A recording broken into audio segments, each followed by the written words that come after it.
Hello, I'm Barry Mackay, and welcome to Learning English in Sydney with Active Voice.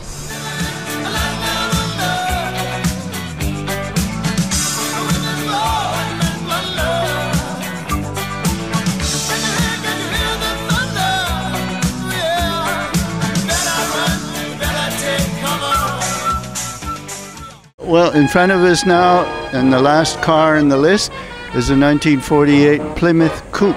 And this belongs to me, Barry's father, and I bought it in Ohio in the USA about a year ago. It's a very original model, very rare here in Australia. There are very, very few Plymouth Coupes came to Australia. And this one is extremely low miles, about 44,000 miles on the clock. And it's in excellent original condition, runs well, nice to drive on the road, and I'm very happy with it.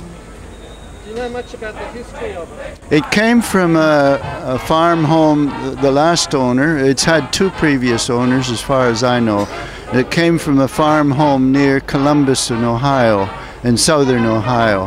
And prior to that, I think it came from up in the Cincinnati area in Ohio as well. It's spent virtually all of its life in Ohio until it came to Australia. I found it in one of the motor journals, Hemming's Motor News, which is well known around the world, and I bought it from that as a result of finding it in that. Why do you have such a passion for old cars?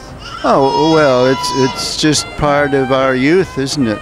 This car that you see in front of me was I was about 20 years old when it first came out, and I loved cars, and it's just wonderful to get a hold of a car that was built and used at the time you were a young person. It takes you back in years to your younger days.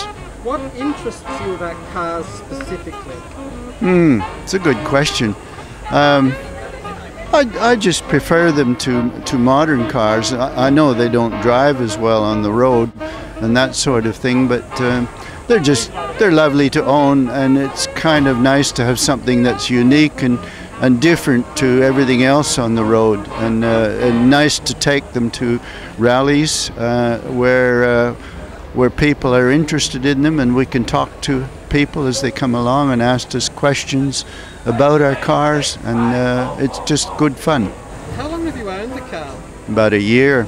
I've only had it since 2011. Is it a rare model? Yes, in Australia this coupe is quite rare, but not in the US. There are many of them in the United States. They built about something like 150,000 of them originally.